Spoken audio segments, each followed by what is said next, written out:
नमस्कार साथियों, कुछ बात करें यूट्यूब चैनल पर एक बार फिर आपका बहुत बहुत स्वागत है। मैं हूं हीरेंद्र कुमार अग्निहोत्री। राहुल गांधी ने अमेरिका में चीन की प्रशंसा कर दी, इसलिए चीन का मुद्दा एक बार फिर हमारे सामने उठ खड़ा हुआ है। वैसे एक साधारण सा नियम है कि हमें अपने शत्रु की तारीफ कभी नहीं करनी चाहिए, क्योंकि शत्रु की तारीफ करने पर उसकी शक्ति बढ़ जाती है, उसका हौसला बढ़ जाता है और वो हमें फिर दबाव में लेने की कोशिश करने लगता है।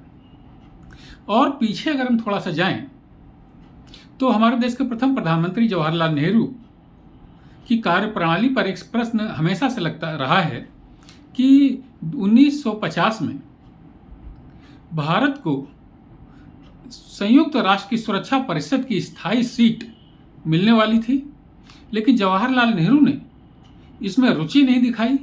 इस कारण ये सीट चीन को मिल गई और चीन हमारे खिलाफ हमेशा वीटो पावर का इस्तेमाल करता रहता है। अगर ये सीट हमारे पास में होती, सुरक्षा परिषद की स्थायी सीट हमारे पास होती, तो आज वीटो का प्रयोग हम कर रहे होते। चीन हमारे खिलाफ वीटो का इस्तेमाल नहीं कर सकता था। साथियों, अब इस बात की सच्चाई जानने की कोशिश हम करें कि क्या वास्तव में 1950 में भारत को संयुक्त राष्ट्र की सुरक्षा परिषद की स्थायी सीट मिलने वाली थी, जिसको स्वीकार न करके जवाहरलाल नेहरू ने बहुत बड़ी भूल कर दी। तो साथियों, एक पुस्तक मैंने अभी पढ़ी है, उसके लेखक हैं मिनहाज मर्चेंट। इस पुस्तक का नाम है मोदी 2024 की चुनौती, भारतीय राजनीति की अग्नि परीक्षा। मिनहाज मर्चेंट के बारे में थोड़ा सा ये जान लीजिए कि ये बहुत बड़े और बहुमुखी प्रतिभा के धनी पत्रकार हैं और बहुत सी इनकी और खूबियां हैं। तो उन्होंने ये पुस्तक लिखी है और ये पुस्तक नरेंद्र मोदी की जीवनी नहीं है, बल्कि भारतीय राजनीति और समाज के तमाम पहलुओं का इसमें बहुत ही तथ्यपरक विश्लेषण किया गया है। इसलिए इस पुस्तक से मैं आपको उदाहरण दे रहा हूँ। इस पुस्तक का 17वां अध्याय है दोस्तों, नेहरू की बड़ी भूल। इस 17वां अध्याय है, उसमें इस बात का उल्लेख है कि 1950 में जवाहरलाल नेहरू की जो बहन थी विजय लक्ष्मी पंडित, वो संयुक्त राष्ट्र की सुरक्षा परिषद में भारत का प्रतिनिधित्व कर रही थी।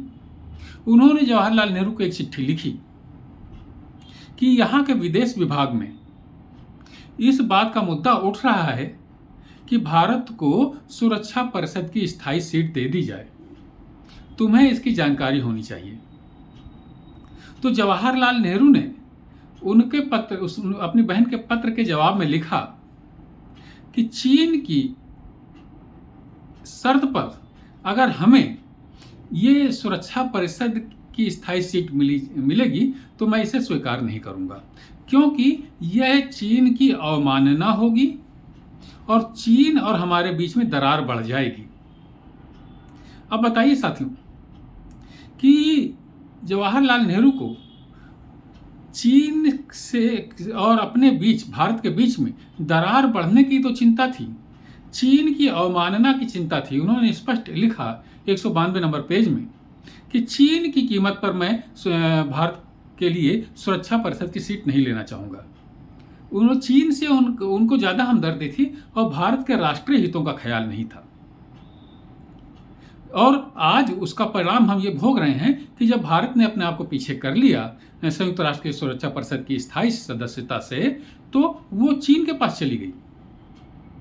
और 1950 के ठीक 12 साल बाद नेहरू की दोस्ती की चिंता चीन ने नहीं की और भारत पर आक्रमण कर दिया। तो ये इस अध्याय को पढ़ने पर विभिन्न स्रोतों से इस अध्याय में प्रमाण दिए गए हैं। अकेले विजय लक्ष्मी की इस पत्र की ही बात नहीं है, विजय लक्ष्मी जी का ये पत्र भी राष्ट्रीय जो हमारा लेखागार है वहाँ पर उपस्थित है, इस पुस्तक में लिखा हुआ है।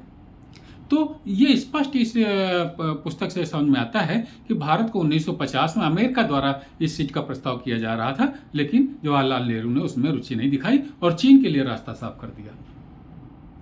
एक और संभावना 1955 में भी बनी थी, जब रूस की तरफ से संभावना बनी थी कि भारत को स्थायी सदस्यता सुरक्षा परिषद की दे दी जाए, उसमें भी जवाहरलाल नेहरू ने रुचि नहीं दिखाई।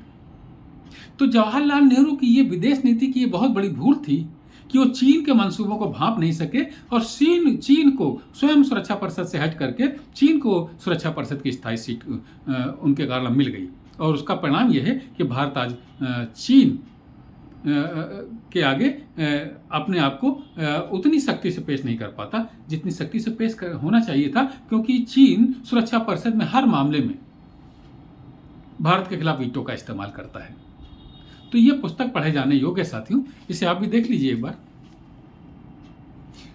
मोदी चुनौती 2024 की और भारतीय राजनीति की अग्नि परीक्षा। ये पुस्तक जब ये हमारा लोकसभा का चुनाव अभी हुआ, जिसका परिणाम जून में आया, उससे पहले की लिखी गई हुई है, उसके बाद की लिखी नहीं है। तो साथियों, मैंने ये पुस्तक पढ़ी तो मुझे लगा कि आपके साथ इस बार इसकी चर्चा कर लूँ।